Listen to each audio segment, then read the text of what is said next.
大家好，这上面修路已经修了1个星期了，还在修。我来看一下他们要结束了没有。如果要结束了，赶快去我们上面也修一下。不知道他们到时候愿不愿意，因为是他们自己在修。然后这里挖了一条水沟，但是这个水沟用砂浆水泥给它灌溉的，到时候那个水直接从这里流出去，应该会在下面修一个蓄水池。如果他们修一个大的蓄水池的话，我们下面的村寨也可以到他们这里来拉水。哇，修了这么长，请了我们下面的爷爷奶奶一起来干活。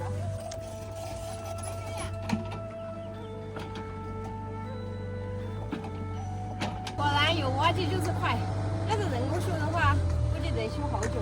你看，弄了这么大一个大水桶，这个应该是和邻居他们那个是一样大的1吨。这还有3包水泥，不知道他们够不够。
这种人民可吃的，这个还是有点个小气儿。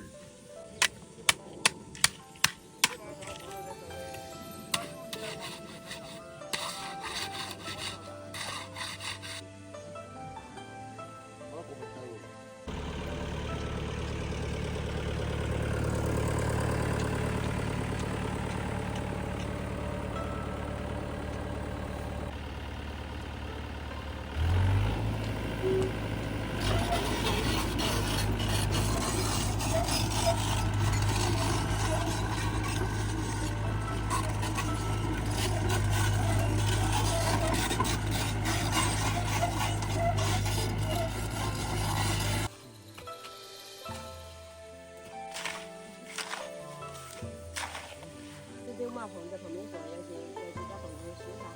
好多人在年车型，特的这个准备去用品。他们只花了1天的时间，就把这个水沟给它弄起来了，直接弄到顶上去，应该明天就可以弄好，2天时间。果然有挖机就是比较快，肯定是比人工快很多的。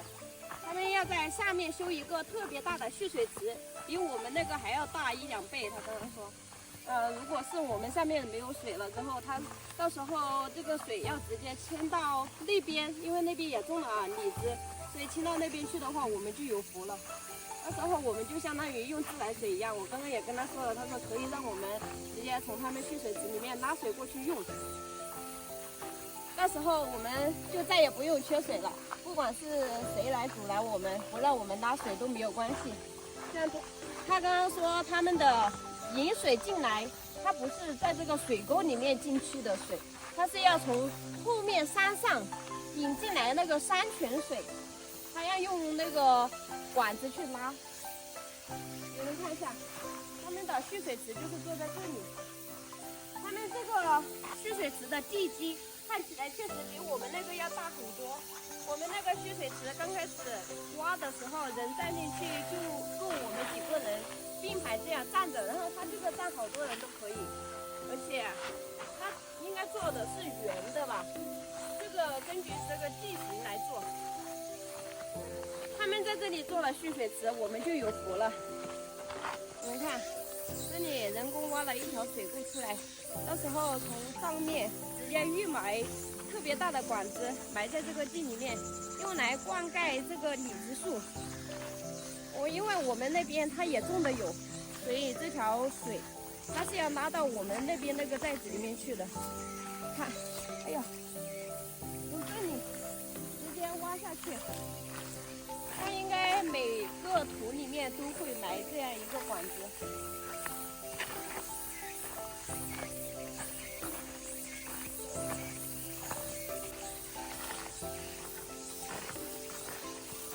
挖到这里就没了。它应该根据这里的地形来挖的这个水管。它每个地里面装一个花洒，就像喷出来的那个水，每棵树都能灌溉的那种。到时候管子肯定特别大。他们现在才来这里种李子，第1年就已经投入了50万。他们现在主要的是把那些基础设施给完善一下，蓄水池是必备的，还有路也是必备的。那条路方便到时候李子运输出去，拿到街上去卖，还有方便那些商贩到这里来收购李子，也是必备的一条路。所以他们现在才第1年就投入了那么多钱，以后还会投入的更多，因为每年都会除草，而且1年不是除1次草，都会除很多次。他现在第1年，到时候第2年、第3年才收。但是我刚刚问了一下，如果是第3年的时候，它的那个李子丰产的话，1年就可以回本，所以它这个还是高回报率的。住在这上面的几户人家户真的是太幸福了。像我们下面那条路的话，都是我们自己申请了好久才把它申请来。他们这条路虽然毛路已经通了，但是开车的话还是有点不方便。你看这些都是不平整的，开车到下雨天就开不上去。所以现在李子基地的老板来了之后，直接由他们来包了。硬化的话，到时候也是由他们自己来硬化。还有水，以前也是没有办法解决的，现在每家每户都不缺水了。他们先把排水沟给挖出来，到时候再硬化，一步一步的来。像如果是新把这条路给硬化了的话，挖水沟又会把那个路给挖坏，也不知道我们下面什么时候才能把那个水沟给挖好了之后，还要卸宝坎。我们那个坡度比较陡，因为他们这个整体来说是比较平稳的，然后我们那个坡度就比较陡，所以必须要卸宝坎，要把宝坎给卸起来了之后，把水沟给解决了，才能硬化路面。像他们这个的话，就只需要把水沟解决，蓄水池解决，然后就可以硬化路面了。不知道我们那个工程什么时候开始？